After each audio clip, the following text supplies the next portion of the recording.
Na hata wenye saizi wako kwa corporate world, most of them wafanyi vitu zenye walienda shule kusomea. Hii life ni life yenye you take a risk of almost everything. Hello my people, happy 2025. Mnaendeleaje? Mimi naendelea poa. Yeah, God has been so faithful manze. Yeah, today niko kwa park fulani hapa inaitwa Riverside Park. It's one of the public parks here in Grand Rapids area, the state of Michigan. You can see it's all snow. Kila mahali ni snow. This park is usually beautiful sana ukikuja wakati wa winter. Wakati wa fall and summer.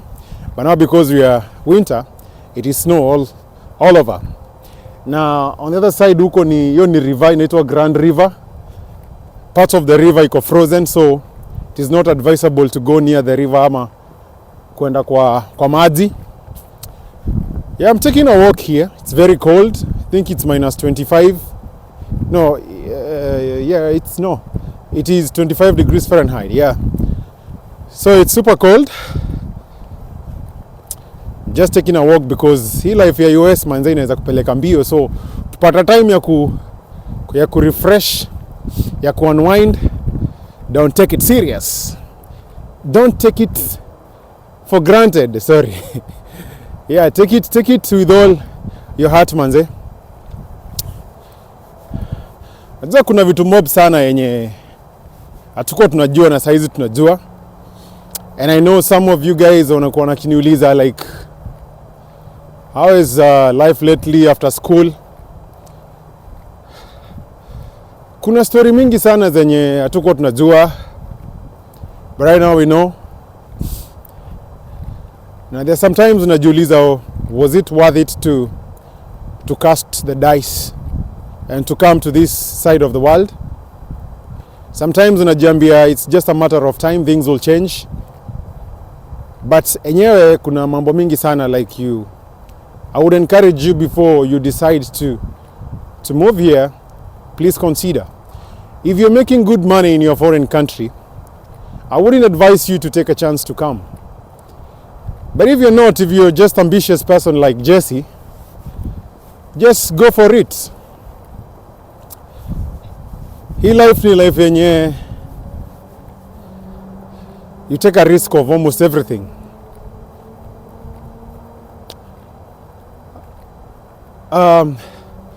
Story mob sana zenye tu kuambiwa, or maybe najua ukiona wase wenye walikuja huku mbele yetu, they paint this place as heaven in earth. Now they do not tell you the other side of the coin, how life is really is. Because so imagine, I'm gonna use myself as a case study. Just imagine, mseka mimi nishamaliza shule, nisha graduate, niko na degree 2 sasa. I hold my bachelor's na niko na master's, but it's still very hard for me to get into the corporate world. Na si ati hauna skills, it's just how the system is designed. And not just myself. So many thousands of and millions of graduate students wana struggle huku manze kupata jobs. Whereas awase walitoka home wakaacha majob fiti wakakuja ku try their luck here. But now these are some of the things that hatukuambiwa. Yeah. Hatukuambiwa like it's not a guarantee ukimaliza shule lazima upate job, you know. Kisikia mtu akikwambia sikuja States, huyo mtu utakuwa na utadhani msee akutaki. Utadhani msee ni jaba, msee anakanyaga nyota yako. Well, kuna wase already washa get their foot to the corporate world, but that percentage is very less. Na hata wenye saizi wako kwa corporate world, most of them wafanyi vitu zenye walienda shule kusomea. That is the frustrating part of it. Acha niwaambie kitu they won't tell you. Wakati tukikuja huku, for example, Kavis vile tulikuja, hatukuambiwa like, okay well tuliambiwa kuna on campus jobs sijui nini, mtapata majob. So mimi nilikuwa nadhani, of course unajua sasa mimi nilikuwa nafanya job home na company bigi, so I knew like at least akwa ni something good. But imagine hizo on campus jobs, although zilisaidia, but mnaenda kuosha madishes, kuosha vyombo, kupikia watoto wa shule, kupikia the other undergraduates, mnawapikia huko, mna flip mabaga, alafu unalipwa below minimum wage $10. You should be prepared to be depressed because of the things that you cannot live without, but you cannot afford them. Are we still in the right path, in the right track? And then is it worth it to come here? Or could it have been more better if we have stayed back home? I know these are the questions that not only myself, that they do not only disturb me, but I know they disturb so many people. It's only that most of the people would not want to talk about them.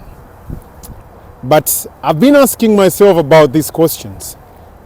You know, they say it's the land of the free, the land of opportunities, boundless opportunities, that you come here, you're gonna have to make it as long as you do what it have to do. Should a doctorate student, a master's student, should be struggling to get through in the corporate world here in the United States? Well, as I go through the process, now I ask myself, was it worth it? And then there's another sense that is telling me it's still too early. I like seeing life in a positive way. And I keep sometimes telling myself, well, there's still time, so don't give up. But I wonder, when will this narrative change?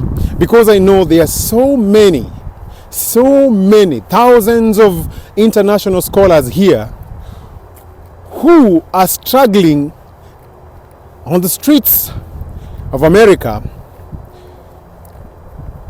and they cannot even get entry to the corporate world. This, to me, is not just frustrating, but it's like adding insult to the injury. Why? Because these are very bright minds who have sacrificed so many things to come and be in a culture that they are not used before, spend a lot of money, but they end up in the streets of America and they're still struggling to get their hands in the corporate world here. And so my question is, was it worth it? Or is it just a matter of time? Well, I know not all students are going through the same, or not all scholars are going through the same. There are, of course, a good number of students who have already managed to get into the corporate world. But even that percentage is very minimal. And even for those who are still in the corporate world, some of them have ended up changing their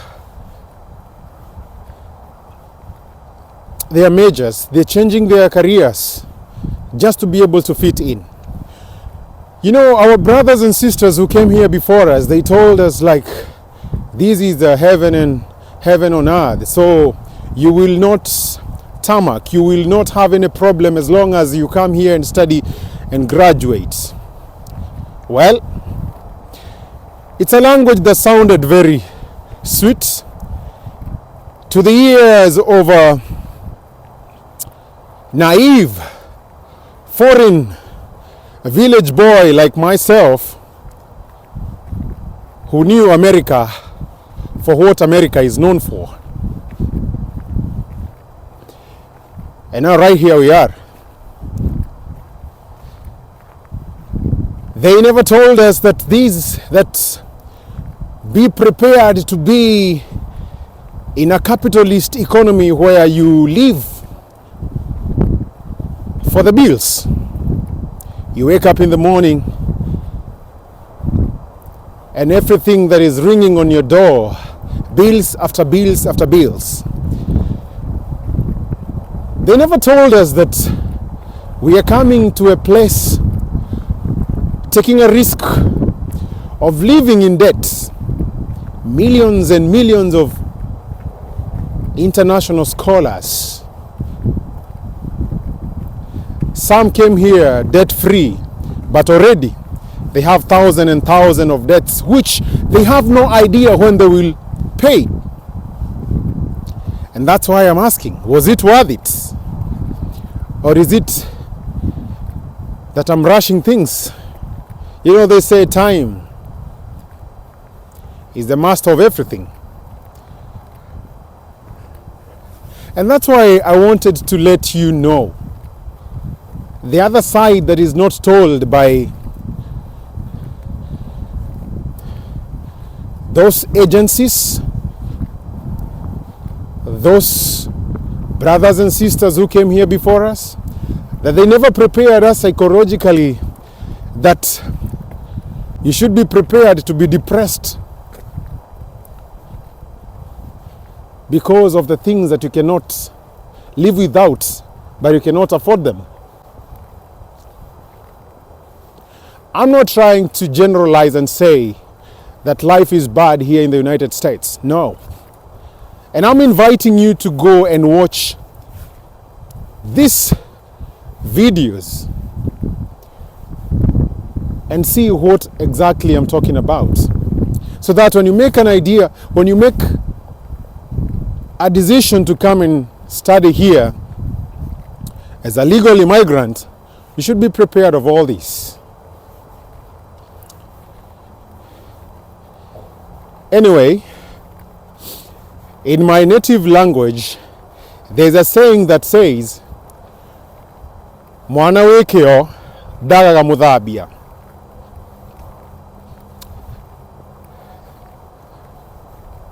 And that means that a hard-working child will not go along wasted, or will not lack somebody to hold his or her hand, if I have translated that in the simplest way possible. And so, if you have a chance to come here, come, but be prepared of those things. Be prepared to be in that kind of a life whereby you cannot sleep peaceful because you have so many bills, so many debts to pay. Yet it is becoming even very close to impossible for you to survive because you cannot afford to get your foot in the corporate America.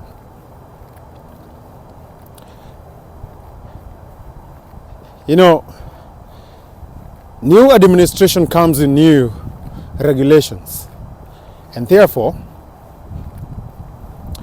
there's a lot of tension, a lot of confusion, and a lot of anxiety, even for those who've already secured positions in corporate world, the people living under the H-1B visas. That's a very big topic right now, and we don't know what's going to happen. So be ready for all that. Otherwise, just wanted you to know that and be prepared for that. Hivyo ndo tunaishi huku manze. Hivyo ndo tunaishi, and this is the place we chose to be. Kwa hivyo, we keep grinding. It's 2025.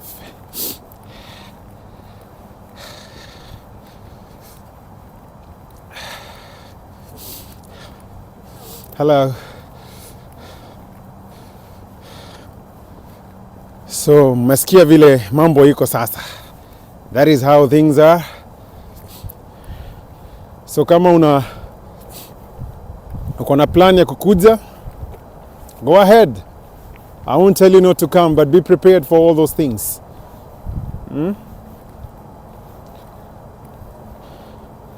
Je, watu wananiulizanga manze, hey, manze ni connect vile nitakuja huko nini na nini. But when I go through all the story behind the curtains,